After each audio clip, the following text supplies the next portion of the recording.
Good day, people. Today's talk is about the vitamin D, the essential sunlight vitamin, our God-given solar panel. And we're in for a very interesting talk on vitamin D. Uh, you will see that when we look at vitamin D, we see it as an essential vitamin. And some scientists also called it a hormone. So this is how important vitamin D is that it also can be seen as a hormone, but it's classified as a vitamin. Vitamin D is an essential vitamin required by the body for the absorption of calcium, and I want to add there magnesium, bone development, immune function, and the elevation of inflammation. So it helps to control inflammation, which is a very important factor. Vitamin D is obtained from the diet and by dermal synthesis, meaning the absorption through the skin in the form of sunlight. This form of vitamin is inactive and must be converted first by the liver and by the kidneys to a biological active form called calcitriol. So very important, it is an inactive form and it needs to be activated. So we've got genes that helps us to activate your vitamin D. And when we look at the Nutramed supplement, we will see that our vitamin D is already in an active form. Right. So activated vitamin D regulates the immune system along with other immune regulators. We've seen in the past, we talk about certain proteins that act as immune modulators, and in virucidin, we have proline, which is then a protein that helps us with immune modulation. It also helps then with gene expression. I'll come to that one later on. So vitamin D and the immune system. Vitamin D plays a critical role in promoting the immune response. It has both anti-inflammatory and immune regulating properties. So it helps to break down inflammation, and at the same time, it helps to regulate the immune system, when to attack and when to fall back again, and not attacking the body. And it's crucial for activation of the immune system defenses. Vitamin D is also known to enhance the function of the immune cells, including T cells and macrophages. So T cells are specialized white blood cells that's been trained in the thymus gland right here in your chest, and macrophages, macro says it's huge. So it's the bigger white blood cells, the more aggressive ones, that is quite effective against viruses. And they are there to protect your body against pathogens. So low vitamin D levels are associated with the increased risk of respiratory diseases, including tuberculosis, asthma, chronic obstructive pulmonary disease, we call it COPD, as well as viral and bacterial respiratory infections. Now, the new variants of COVID is respiratory orientated. And so we see now that the new flus on the market is all respiratory related. It goes for the lungs. And so vitamin D plays a very big role in protecting your lungs against lung infection, lung diseases. So low levels of vitamin D is associated with a poor immune response.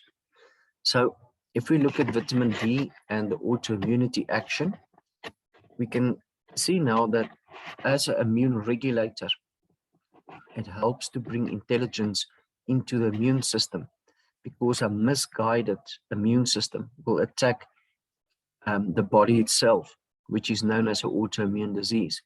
So vitamin D plays a huge role in protecting the immune system, modulating it, switching it off when it needs to switch off. Otherwise, it becomes overactive and attacking the body. So there's a 22% reduction in the developing of autoimmune diseases if you have normal vitamin D levels.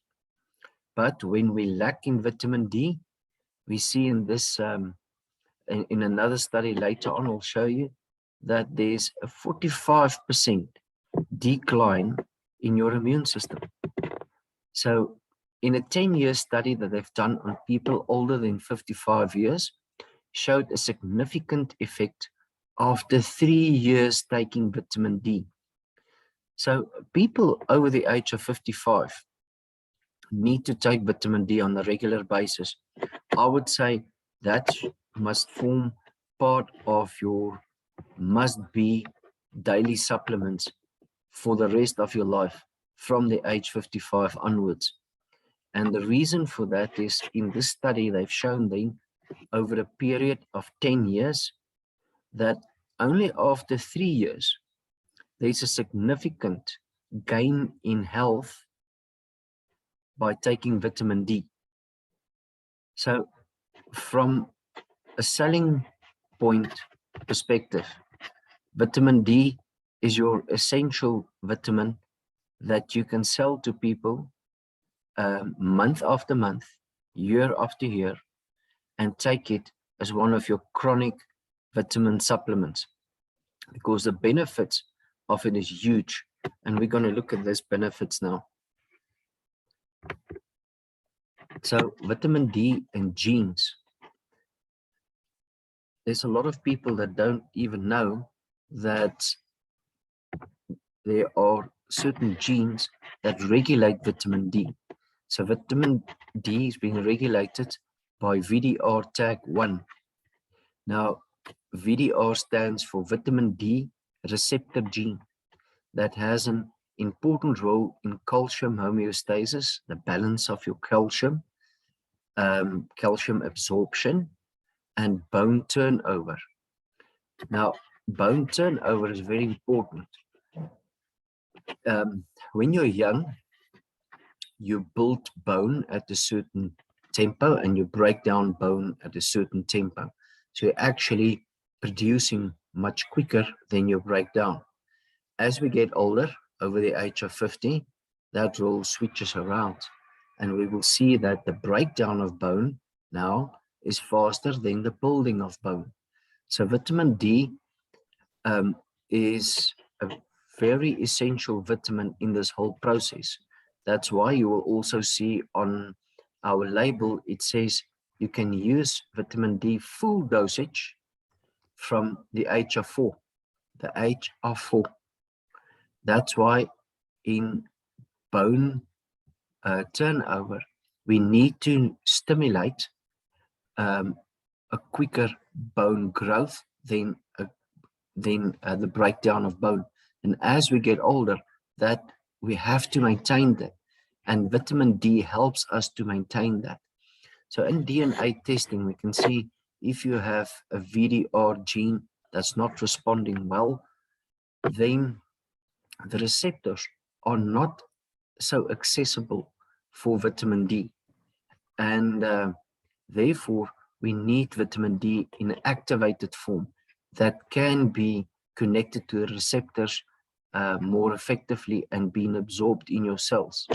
So another gene, DBP, we've got 2 different kinds of DBP genes, and the one codes for a protein that binds to vitamin D and its metabolites and transports them to the target tissue, like bone or muscle.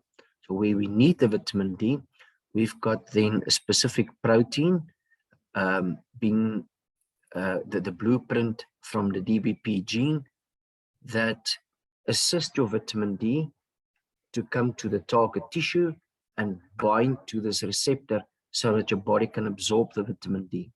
So vitamin D binding protein, that's what the DBP stands for, was originally known as a group of specific component, a GC globulin gene. So it's a gene that's been associated with binding the vitamin D to the receptor. So it's a hand that grabs the vitamin D and says, here's your sit place. Sit on this receptor, and it's been absorbed then into the cell. And it's then responsible for binding with bioactive form of vitamin D, calcitriol, the plant version of vitamin D, and transport it through the circulatory system into the tissue to the vitamin D receptor gene, and which allows it then for binding.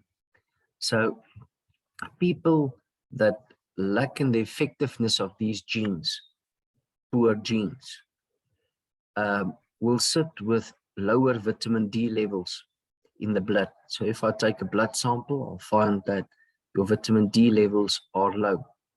So it's not any vitamin D that can be associated with these genes. So it's important when you formulate the supplement that you have to take these 3 genes in consideration. And in our product, all 3 of these genes were taken in consideration in the formulation of our vitamin D product. That's why the absorption of this product is excellent, excellent. I've seen it with blood tests, patients having low levels of vitamin D, and by taking 1 capsule, they double the vitamin D within 1 month, right? So listen, this is not things that happen very quickly. You can see the study over 3 years of taking vitamin D, you see certain benefits, right? So vitamin D and cancer, deficiency of vitamin D has been strongly associated with Germany have made a joint appeal to President Putin both to talks with the Ukrainian President Volodymyr Zelensky. Iewers kom daar nou nuus deur. Okay. The deficiency of vitamin D has been strongly associated with both the development and progression of several types of cancers. Now, PubMed publications is a medical publication company which take research from medical scientific approved experiments, and those articles been published in PubMed with a specific article code behind it.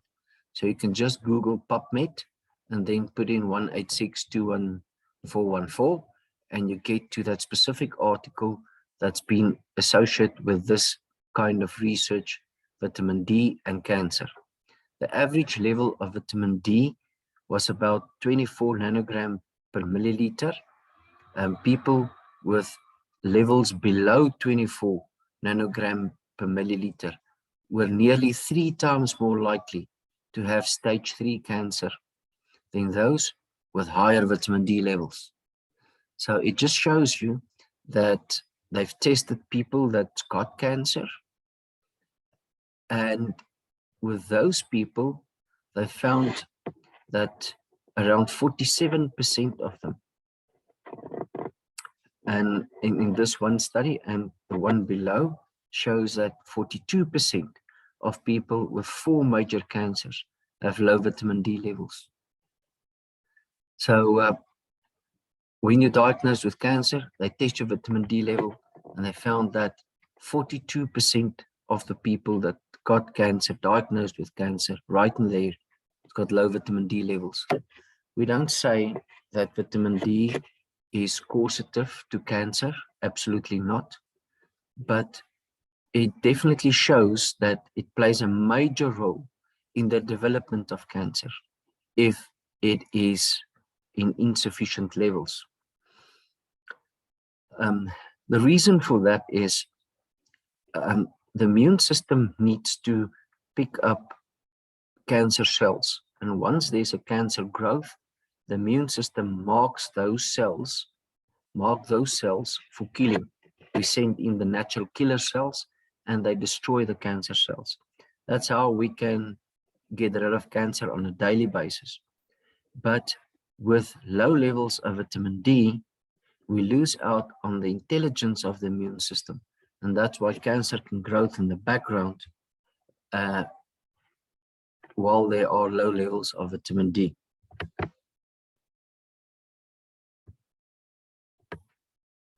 So vitamin D and the thyroid. Hashimoto's disease is a thyroid disease which leads to an underactive thyroid. So it means that the antibodies of the immune system is attacking the thyroid itself. So again, this is what immune system is, autoimmunity is that actually a lack of intelligence in my immune system, and the immune system goes rogue and it's attacking the body by itself, attacking in this case then the thyroid and causing underactive thyroid. So 44% increased risk in the developing of Hashimoto's disease with low vitamin D levels. Underactive thyroid, weight gain, fatigue, insomnia, these are all symptoms then associated with Hashimoto's disease. So when vitamin D levels, when the vitamin D level is low, the absorption of calcium in the intestines becomes less, which when causes the level of calcium in the blood to go down, and as a consequence of the parathyroid gland, that's the part attached to the thyroid, the parathyroid gland become more active and reduce the parathyroid hormone that causes calcium to come out of the bones, therefore weakening the bones. So what's happening is having too low levels of vitamin D, the parathyroid produces more of the parathyroid hormone, and that makes it difficult for calcium to be absorbed. And then we take the calcium from the bones and use the calcium elsewhere, especially in regulating the blood pH. And because calcium is a good alkalizer, so if the pH of the blood drops, we need to push it up again to a normal pH, and therefore the parathyroid uses then the calcium from the bones to normalize this level, because we cannot absorb the calcium from the gut with too low levels of vitamin D. The parathyroid takes it from the bone, so making your bones weak and brittle.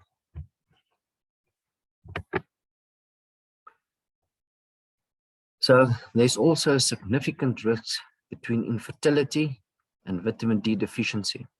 So in the DNA fertility from gene way, this is one of the chapters, a total chapter devoted to vitamin D when it comes to infertility. So vitamin D plays a very important role in producing sex hormones, and the lack in vitamin D will then bring an imbalance in hormones. Now, careful there, menopause ladies. Going into menopause, you will have much more menopause symptoms if your vitamin D levels are low.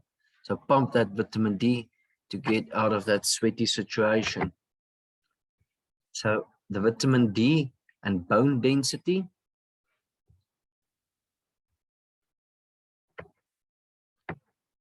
When vitamin D level is low, the absorption of calcium in the intestines becomes less, which then causes the level of calcium in the blood to go down. And very important here is magnesium. The same thing happens with magnesium.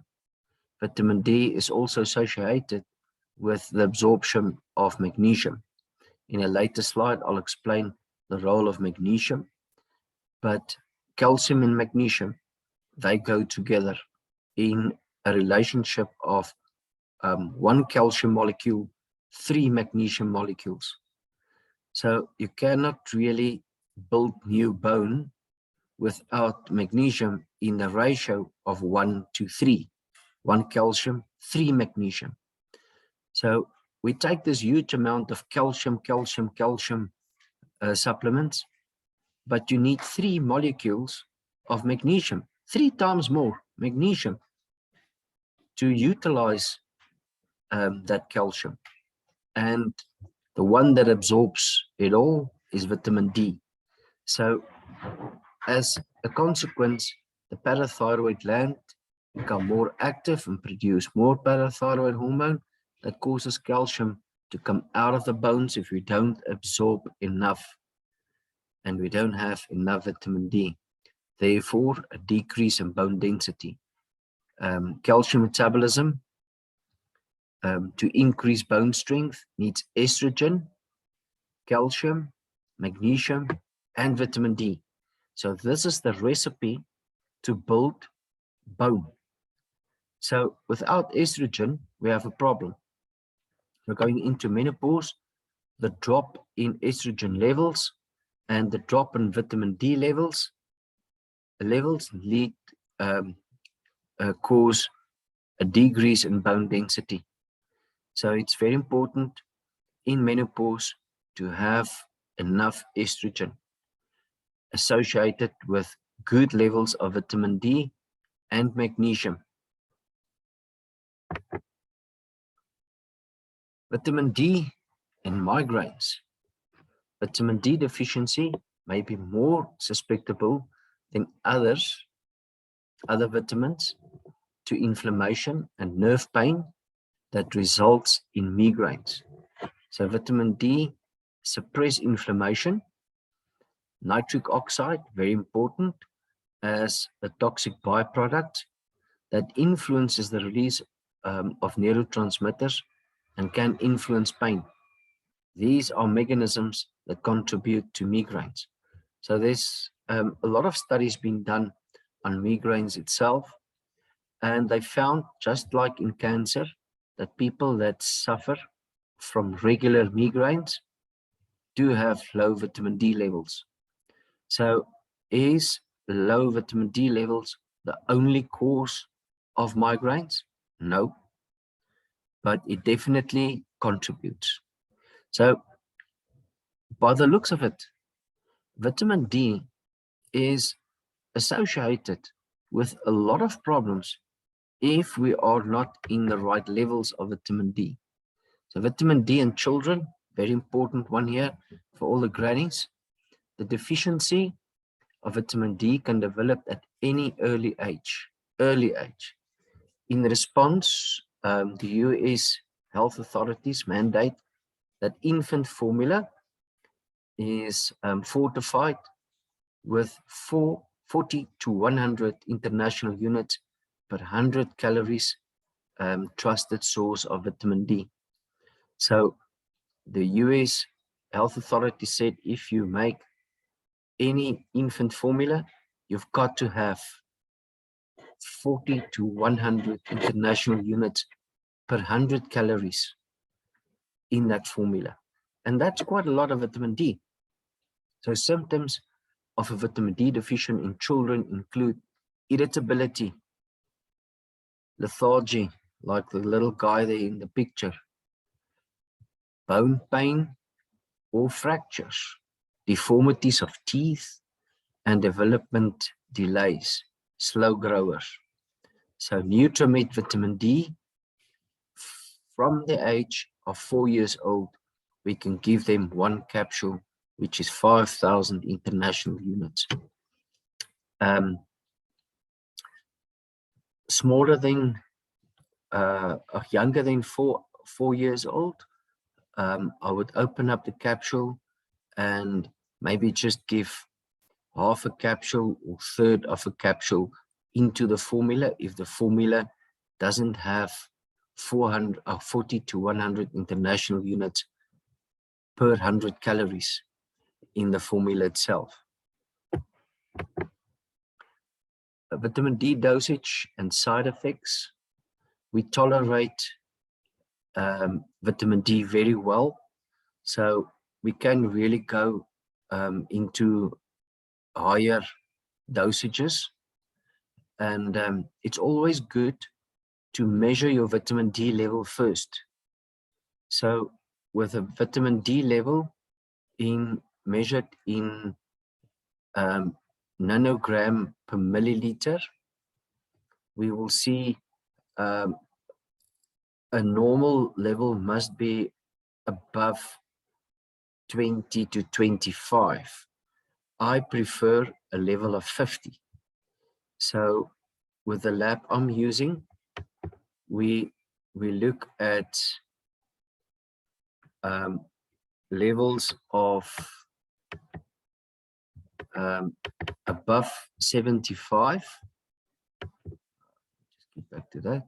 A level above 75, even up to 250 nanomole per liter.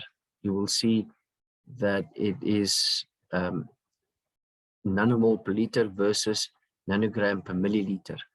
So the one that I'm using is a 75 to 250 nanomole per liter.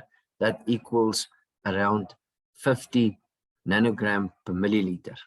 So Ampath and Lancet are using the nanogram per milliliter, and there we aim for a 50, even up to a 60. And when the pathologist that I'm using, ClinPath, they do it nanomole per liter at 75 to 250.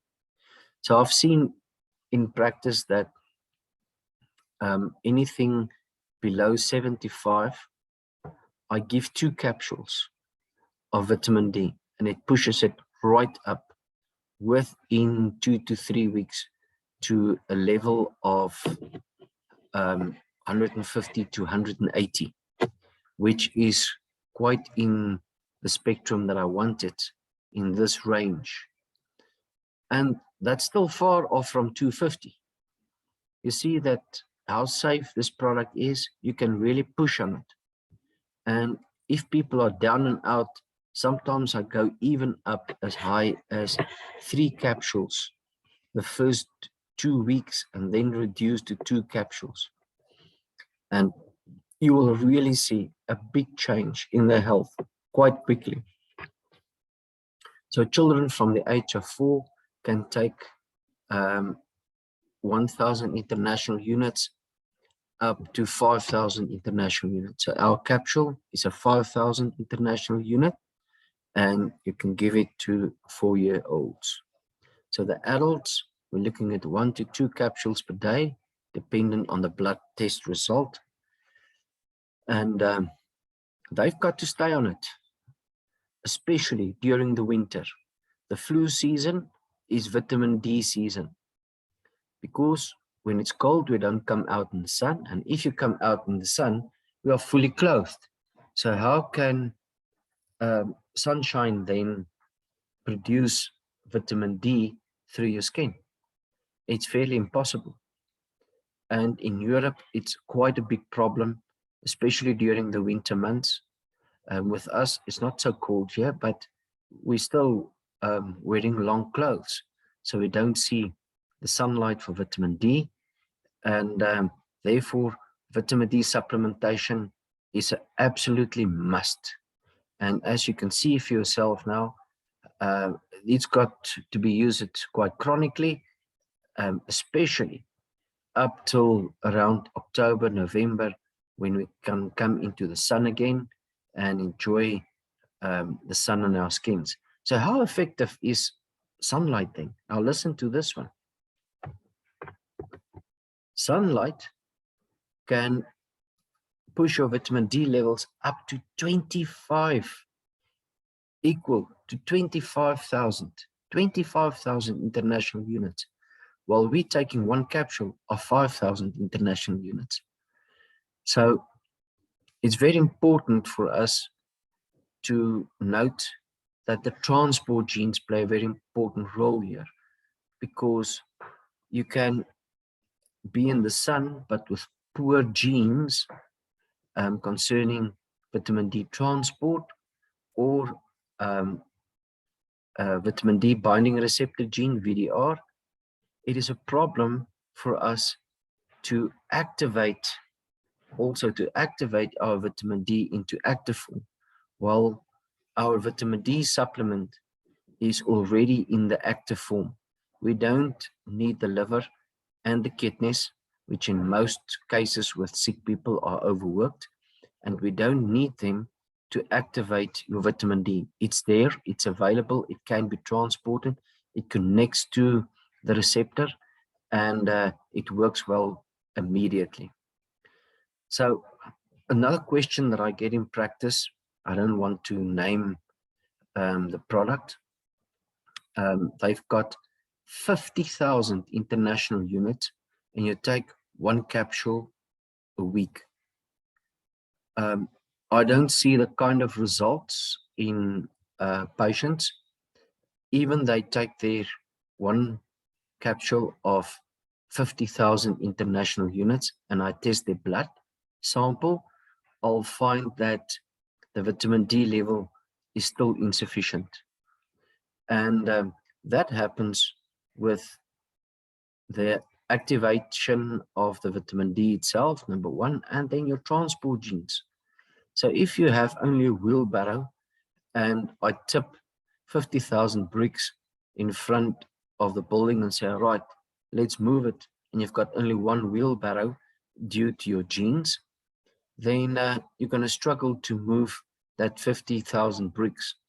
But if we dump 5,000, yes, that's more reachable. So the body can utilize the 5,000 much better per day than having 5,000 in 1 week. So this brings me to the end of the slideshow. And the Nutramed Vitamin-D, I'm telling you, this is a bomb. It really works excellent, and your people can use it for years on, year in, year out, and especially during the winter months. And don't be afraid to give it to the little ones with your monkey juice, Apisap, and vitamin D goes like sweets together. Enjoy it. Thank you.